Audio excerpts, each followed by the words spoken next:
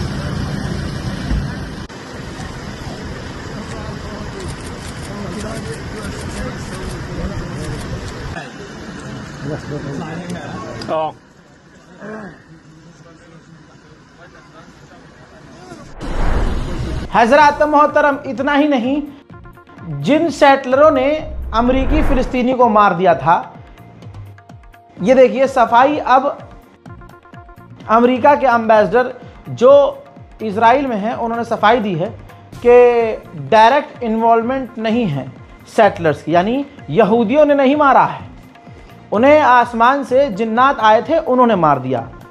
यानी अमेरिका अगर बात इजराइल की आए तो अमेरिकी नागरिकों के साथ भी खड़ा नहीं होता। मर गए तो मर गए, इजराइलियों ने मारा है तो अमेरिकियों की कोई औकात नहीं है। ये है अमेरिकियों की औकात। अमेरिका यानी ट्रंप की सरकार इजराइलियों को और इजराइल को सपोर्ट करने में नंगी हो चुकी है। पूरी दुनिया में इस गुलाबी सूअर का मुंह काला हो चुका है। लेकिन अब ये देख लीजिए, रिपोर्ट आपके सामने है, अमेरिका ने जो कैलिफोर्निया यूनिवर्सिटी है उससे $1 बिलियन का फाइन मांगा है। क्यों? क्योंकि कैलिफोर्निया यूनिवर्सिटी के जो छात्र हैं वो फिलिस्तीनियों को सपोर्ट कर रहे हैं और प्रदर्शन कर रहे हैं। तो डोनाल्ड ट्रंप की सरकार ने $1 बिलियन का फाइन ठोक दिया है। उधर तुर्की ने OIC की एमरजेंसी मीटिंग बुलाई है क्योंकि इजराइल ने परसों पूरे गाजा पर कब्जे का ऐलान कर दिया है। हजरात, OIC कुछ भी नहीं है, इनकी कोई औकात नहीं है, ये सिर्फ ड्रामा है कि हम मीटिंग कर रहे हैं, हम ये कर रहे हैं। अगर सच में इनके पिछवाड़े में इतना दम होता, तुर्की के ही पिछवाड़े में दम होता, तो अब तक वो गाजा को बचाने के लिए जंग में उतर जाता। तुर्की के विदेश मंत्री ने कहा कि नेतन्याहू खून में डूबेगा, उनके खून में डूबेगा जिनको वो मार रहा है गाजा में, जिन फिलिस्तीनियों को भूखा रख रहा है। सुनिए, Bununla mücadelemiz her türlü düzlemde devam edecek. Pes etmek yok. Umutsuzluğa düşmek yok. Zulmün ve zalimin uzun süreli hakim olduğu hiçbir yerde görülmemiştir. Tarihte bunun örneği yoktur. Zalim zulmüyle beraber tarihten silinecektir. Yani bunun Netanyahu'nun da başına geleceğini göreceksiniz. Açlığa mahkum ettiği, öldürdüğü, हजरात मोहतरम, माजरत के साथ ये कुर्दोगलू हैं, इनके किसी भी छेद में इतना दम नहीं है कि बयानबाजी के अलावा कुछ एक्शन ले सकें। सिर्फ बकैती है इनकी और वो सुनते रहिए आप। फ्रांस के राष्ट्रपति इमैनुअल मैक्रोन ने गाजा को कहीं ना कहीं सपोर्ट कर दिया और गाजा को मान्यता देने की, यानी फिलिस्तीन को मान्यता देने की बात कर दी। जिसके बाद फ्रांस में रहने वाले इजरायली रब्बी ने, आप देख रहे हैं इजरायलियों की फितरत, इजरायली रब्बी ने फ्रांस के राष्ट्रपति को धमकी दे दी अपने बयान में। धार्मिक बयान दे रहे थे और कह रहे थे, उन्होंने कह दिया के राष्ट्रपति को, फ्रांस के राष्ट्रपति को, इमैनुअल मैक्रोन को अपना कफन तैयार रखना होगा, उनके लिए मुश्किल बढ़ने वाली है। जिसके बाद फ्रांस की इंटेलिजेंस ने इस पूरे मामले पर इन्वेस्टिगेशन शुरू कर दी है। हालांकि फ्रांस के पिछवाड़े में इतना दम नहीं है कि उसको गिरफ्तार करके तुरंत जेल में डाल दें। अभी भी सिर्फ बीच का रास्ता निकाला जा रहा है। इजराइल का जानवर फाइनेंस मिनिस्टर, उसने कहा कि मैं नेतन्याहू से खुश नहीं हूँ। नेतन्याहू ने सिर्फ गाज़ा सिटी पर ऐलान किया है कब्जे करने का, ना कि पूरे गाज़ा पर। मैं चाहता हूँ कि पूरे गाज़ा पर कब्जा किया जाता, फ़िलिस्तीनियों को मार दिया जाता, उनको वहाँ से भगा दिया जाता। और मैं नेतन्याहू के स्टेटमेंट से खुश बिल्कुल नहीं हूँ। सुन लीजिए। לצערי, לראשונה מאז תחילת המלחמה אני מרגיש שאני פשוט לא יכול לעמוד מאחורי ההחלטה הזו ולגבות אותה. מצפוני לא מאפשר זאת. עד עכשיו גיביתי גם החלטות שפחות אהבתי. בשל חשיבות האחדות התייצבתי גם מאחורי מהלכים שהיו פחות נכונים לדעתי. נשארתי בממשלה למרות החלטות איומות כמו שחרור מחבלים רוצחים עם דם על הידיים ונסיגות כואבות משטחים שנכבשו בדמים מרובים. זאת, כל עוד הערכתי, שאנחנו חותרים להכרעה ולניצחון. איבדתי את האמון שראש הממשלה יכול ורוצה להוביל את צה"ל לשם. אז מלחמה כדי לנצח עד הסוף, כן, גם אם יש לכך מחירים כבדים. אבל מהלך חלקי, שנועד רק להכניס שוב את חמאס לחדר המשא ומתן בהשפלה לאומית וכניעה לטרור, לא ולא. אדוני ראש הממשלה, לא מאוחר לחזור בך. כנס שוב את הקבינט ותודיע בצורה שאיננה משתנה. चलिए अब इजराइल के अंदर चलते हैं। ये तस्वीर देख लीजिए, लाखों की तादाद में रोज जो इजरायली लोग हैं वो नेतन्याहू के खिलाफ खतरनाक प्रदर्शन कर रहे हैं। ज़बरदस्त प्रदर्शन रोज़ हो रहा है, लेकिन गोदी मीडिया आपको ये नहीं दिखाएगा। वहीं कनाडा ने भी साफ कह दिया है कि इजराइल का जो प्लान है गाज़ा पर कब्जा करने का, इससे इजराइल को ही दिक्कत होगी। इजराइल के जो कैदी हैं उनके लिए गाज़ा में ख़तरा बढ़ेगा, लिहाजा ये फ़ैसला इजराइल का गलत है। मेरे दोस्तों, इस बारकोड का इस्तेमाल करके गाज़ा और फ़िलिस्तीन की मदद के लिए आगे आइए। हमने परसों भी मदद भेजी है और आगे भी लगातार हम मदद भेजने की कोशिश कर रहे हैं। मेरे दोस्तों, कुछ नहीं कर सकते तो हम कम से कम दुआ कर सकते हैं। मैं हर जुमे में ये ध्यान देता हूँ कि खुतबे में इमाम साहब दुआ करवा रहे हैं कि नहीं। जहाँ तक मैंने देखा है, बहुत कम जगहों पर मैंने देखा है कि किसी ने गलती से दुआ करवा दी हो, वरना गाज़ा छोड़िए, हिंदुस्तान के मुसलमानों के लिए दुआ करवाने में भी साहब को, अल्लाह वाले को डर लगता है। बहरहाल इस रिपोर्ट को शेयर कीजिएगा, अपनी राय कमेंट में लिखिएगा और हमारे चैनल को सब्सक्राइब ज़रूर कीजिएगा। जय हिंद।